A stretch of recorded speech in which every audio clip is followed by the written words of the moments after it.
தனுசு ராசிக்கார அன்பர்கள் அனைவருக்கும் எனது அன்பு கலந்த வணக்கங்கள். நான் உங்கள் அஸ்ட்ரோ சின்னதுரை, பிளிமிசை கூத்தூர், பெரம்பலூர் மாவட்டம். நிகழும் மங்களகரமான குரோதி வருடம் தமிழ் மாதங்களில் 8வது மாதம் கார்த்திகை மாதம். தனுசு ராசிக்காரர்களுக்கு எப்படிப்பட்ட கிரக நிலைகள் இருக்கிறது, அதனால் என்ன பலன்கள் ஏற்படும் என்பதை பற்றி இந்த காணொலியிலே பார்ப்போம். இதுபோன்ற தொடர்ந்து தமிழ் மாத ராசி பலன்களை தெரிந்து கொள்ளவும், ஜோதிட தகவல்களை தெரிந்து கொள்ளவும் நமது சேனல் ஆஸ்ட்ரோ சின்னதுரையை சப்ஸ்கிரைப் செய்து கொள்ளுங்கள், லைக் பண்ணுங்க, நண்பர்களுக்கு ஷேர் பண்ணுங்க. அதாவது சூரியன் விருச்சக ராசியிலே சஞ்சரிக்கக்கூடிய காலம்தான் கார்த்திகை மாதம். இந்த கார்த்திகை விருச்சகம் அப்படிங்கிறது காலச்சக்கரத்துக்கு 8வது ராசி. 8ஆம் இடம் என்பது மறைபொருள் ஞானம். மறைபொருள் ஞானம் அப்படின்னா யாராலும் எளிதில் தெரிந்து கொள்ள முடியாத விஷயம்தான் மறைபொருள் ஞானம். அதாவது இந்த மாதம் 28ஆம் தேதி, அதாவது கார்த்திகை மாதம் 28ஆம் தேதி திருவண்ணாமலை தீபம் அப்படின்னா என்ன அர்த்தம்? யாராலும் தெரிந்து கொள்ள முடியாத, அடியும் முடியும் காண முடியாதவர் ஒளிப்பிழம்பாக காட்சி தந்த இடம் திருவண்ணாமலை. அதாவது எல்லா உயிர்களிடத்தும் மறைந்திருக்கிறார், ஆனால் யாராலும் எளிதில் கண்டுகொள்ள முடியாதவர். அதே போல அறிவாலையும் செல்வத்தாலையும் கண்டுகொள்ள முடியாதவர், அதாவது அன்பால் மட்டுமே காணக்கூடியவர். அதாவது அறிவாகிய பிரம்மா பறவையாக மாறி முடியை காண செல்கிறார், காண முடியவில்லை. அதே போல் திருமால் அடியை காண்பதற்காக பன்றியாக செல்கிறார், அவராலும் காண முடியவில்லை. ஆனாலும் ஒரு கட்டத்திலே செல்வம் ஒத்துக்கொள்ளும், என்னால் முடியவில்லை என்று, அதாவது தனக்கு மேலே ஒரு சக்தி இருக்கு அப்படின்னு. ஆனால் அறிவு ஒத்துக்காது, விதண்டாவாதம் பேசும், பொய் பேசும். அதாவது அறிவு எதையும் ஒத்துக்காது, அதான் பிரம்மா. அப்போ அன்பால் மட்டுமே அறியக்கூடிய சிவபெருமான் ஒளிப்பிழம்பாக அடியும் முடியும் காணாதவராக காட்சி தந்த இடமாக திருவண்ணாமலை தீபம். அண்ணாமலையாருக்கு அருகரா என்று அனைவரும் அன்னைய தினம் சிவபெருமானை வழிபாடு செய்வது சிறப்பு. அதே போல் இது பொதுவாகவே இந்த கார்த்திகை மாதம் அப்படிங்கிறது இந்த வரக்கூடிய இந்த 4 திங்கட்கிழமையுமே சிவபெருமானை வழிபாடு செய்வதற்கு மிகச்சிறப்பான காலம். அந்த 4 திங்கட்கிழமையும் சிவபெருமானை வழிபாடு செய்யும் பொழுது கார்த்திகை மாதம் வரக்கூடிய இந்த திங்கட்கிழமையிலேயும் அண்ணாமலையார், அதாவது கார்த்திகை தீபத்திலும் சிவபெருமானை வழிபாடு செய்யும் பொழுது நம்மளுடைய கர்ம வினைகளும் பாப தோஷங்களும் நீக்கி முக்திக்கு வழிவகுக்கும். ஆக இப்படிப்பட்ட சிறப்பு வாய்ந்த இந்த கார்த்திகை மாதத்திலே தனுசு ராசிக்காரர்களுக்கு உங்கள் ராசிக்கு 5ஆம் இடம் என்று சொல்லக்கூடிய புத்திரஸ்தானம், பூர்வ புண்ணிய ஸ்தானம், பதவி ஸ்தானம், விளையாட்டு ஸ்தானம். 5ஆம் இடம் என்பது அதாவது பாட்டனார் ஸ்தானம், பூர்வீகத்தை சொல்லக்கூடிய இடம். ஆக இந்த 5க்கும் 12ஆம் இடம் என்று சொல்லக்கூடிய விரயஸ்தானம், அயன சயன போகஸ்தானம், வெளிநாடு சம்பந்தமான ஸ்தானம். 5க்கும் 12க்கும் உடைய செவ்வாய் உங்கள் ராசிக்கு 8ஆம் இடத்துல மறைந்து நீச்சமாகிறார். பொதுவாக 5ஆம் இடத்து அதிபதி 8ல் மறையக்கூடாது. 5ஆம் இடத்து அதிபதி 8ல் மறைக்கிறாருன்னா புத்திரர் வகையிலே விட்டு கொடுத்து செல்ல வேண்டும். பூர்வீக சம்பந்தமான நில இட சம்பந்தமான பிரச்சனைகள் வருவதற்கு வாய்ப்பு இருக்கிறது. அதே போல 5ஆம் இடம் என்பது பதவி ஸ்தானம். உங்களுடைய பதவி பொறுப்புக்கு ஒரு சில அவப்பெயர் ஏற்படுவதற்கும் வாய்ப்பு இருக்கிறது, கவனமாக இருக்க வேண்டும். 12ஆம் இடத்து அதிபதி 8ல் இருக்காருன்னா ஒரு மறைவு ஸ்தான அதிபதி மற்றொரு மறைவு ஸ்தானத்தில் இருக்கார் அப்படின்னா அது விபரீத ராஜயோகம். கெட்டவன் கெட்டிடில் கிட்டிடும் ராஜயோகம். அதாவது 12ஆம் இடம் விரயம், 8ஆம் இடங்கிறது நஷ்டம். அப்போ விரயத்துக்கு நஷ்டம். அப்போ விரயங்கள் பெருமளவு இருக்காது, பிற விரயங்கள் கட்டுக்குள்ளே இருக்கும் அப்படிங்கிறது தான் அதோடைய அர்த்தம். அப்போ 21ஆம் தேதி வரை நீச்சத்தில் இருப்பார். 21ஆம் தேதிக்கு அப்புறம் நீச்சமாகி வக்கரமாவார்.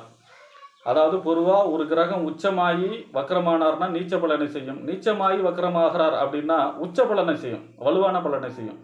ஆக உச்சம் பெற்ற குழுக்கு அப்புறம் மறைவு கிடையாது இல்லையா? அப்போ 8ஆம் இடத்துல செவ்வாய் 21ஆம் தேதிக்கு பிறகு வலுவான நிலையில், அதாவது தன்னுடைய காரகத்துவ பலனை குறைத்து ஆதிபத்திய பலனை வலுவாக செய்ய இருக்கிறார். ஆக இந்த மாதம் இந்த 5க்கும் 12க்கும் உடைய செவ்வாய் 8ஆம் இடத்துல மறைந்திருப்பதால் நில இட சம்பந்தமான பிரச்சனைகள் கவனமாக இருக்கணும். வண்டி வாகனங்கள் பயணங்களிலே கவனமாக இருக்க வேண்டும். அதே போல் பூர்வீக சம்பந்தமான பிரச்சனைகளிலே கவனமாக இருக்கும். வெளிநாடு சம்பந்தமான விஷயங்களில் கவனமாக இருக்கணும்.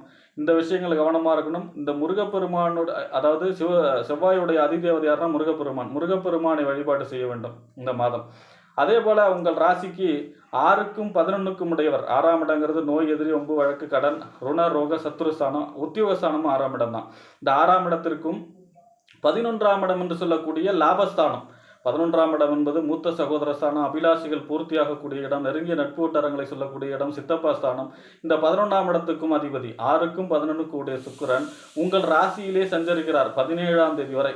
அப்போ ராசியில் சஞ்சரிக்கிறார். 6ஆம் இடத்து அதிபதி ராசியில் சஞ்சரிப்பது ஒரு ஆரோக்கியத்திலே ஒரு சில குறைபாடுகள் ஏற்படுத்தும். அதாவது ஆரோக்கியத்தில் அக்கறை தேவை. ஆரோக்கியத்தில ஒரு சில குறைபாடுகள் அதாவது திடீர்னு ஃபீவர் வர்றது, இந்த மாரி நீர் சம்பந்தமான பிற நோய்கள குடுக்குறது, இந்த மாரியான ஆரோக்கியத்தில அக்கறை இருக்கணும். ஆனா 11ஆம் இடத்து அதிபதியும் அவரு தான் இல்லையா? அப்ப 11ஆம் இடத்து அதிபதி ராசியில இருந்தார் அப்படின்னா, அதாவது எது லாபகரமான மனிதர், சந்தோஷமா இருக்கக்கூடிய சுக்கிரனாலே சந்தோஷம். சந்தோஷமாக இருக்கக்கூடிய அமைப்பு. முகத்துல ஒரு தேஜஸ் வருதுன்னு சொல்லுவாங்க. சுக்கிரன் எப்பவுமே கவர்ச்சிக்கு, இளமைக்கு காரகம். ஆக ஒரு உடம்புல, முகத்துல ஒரு தேஜஸ் வரக்கூடிய அமைப்பு. ஒரு அழகா இருக்கக்கூடிய அமைப்பு. ஏன்னா 6க்கும் 11க்கும் உடையவன் சுக்கிரன் ராசியில இருக்கார் 17ஆம் தேதி வரை யோகம். அதன் பிறகு வாக்கு, தனம், குடும்பஸ்தானம் 2ஆம் இடத்துல இருக்கார். அதாவது கையிருப்பு பணத்துக்கு அதிபதி யாருன்னா சுக்கிரன். 2ஆம் இடங்கிறது வருமானம். ஆக வருமானத்தில் குறை இல்லாமல் வருமானத்தை தரக்கூடிய அமைப்பில் இருப்பார். உத்தியோகம் மூலமாக வருமானம். அதே போல கோர்ட்டு கேஸ் இருந்தால் அதெல்லாம் ஜெயிக்கக்கூடிய அமைப்பு. அதே போல பார்த்தீங்கன்னா 11ஆம் இடத்து அதிபதி லாபஸ்தானம் இல்லையா? லாபம் வருமானமாக பெறக்கூடிய அமைப்பு. மூத்த சகோதர வழி அனுகூலங்கள், ஆதாயங்கள் பெறக்கூடிய அமைப்பு. நெருங்கிய நட்பு வட்டாரங்கள் மூலமாக அனுகூலங்கள், ஆதாயங்கள் பெறக்கூடிய அமைப்பு. இந்த மாதம் தனுசு ராசிக்காரர்களுக்கு சுக்கிரன் தான் வலுவான நல்ல யோகத்தில் இருக்கார். பாக்கி இருக்க கிரகங்களை விட சுக்கிரன் தான் அனுகூலமான பலன்களை தர இருக்கிறார். அதாவது ராசியிலையும் 2ஆம் இடத்துல வாக்குதானம், குடும்பஸ்தானத்திலும் சஞ்சரித்து குடும்பத்திலே மகிழ்ச்சியும், குடும்பத்திலே சுப நிகழ்ச்சிகள் நடத்தி தரவும் தயாராக இருக்கிறார். அதாவது திருமணம் சம்பந்தமான முயற்சிகள்லாம் கைகூடுவதற்கும், குடும்பத்தில் சுபகாரியங்கள் நடத்துவதற்கும், கொடுத்த வாக்குஸ்தானம் 2ஆம் இடத்தான கொடுத்த வாக்கை காப்பாற்றக்கூடிய அமைப்பிலையும், அதே போல கேட்ட இடத்துல கடன் கிடைக்கிறதுலையும் அல்லது உங்களுடைய பணம் வந்து சேரக்கூடிய அமைப்பிலையும் இருக்கார் சுக்கிரன். சுக்கிரன் அனுகூலமாக இருக்கிறார். அடுத்ததாக உங்கள் ராசிக்கு 7க்கும் 10க்கும் உடையவர். 7ஆம் இடம் என்பது கணவன் அல்லது மனைவி ஸ்தானம், நண்பர்கள் ஸ்தானம், கூட்டு தொழில் ஸ்தானம், இந்த சமூகம், வாடிக்கையாளர்களை சொல்லக்கூடிய இடம்.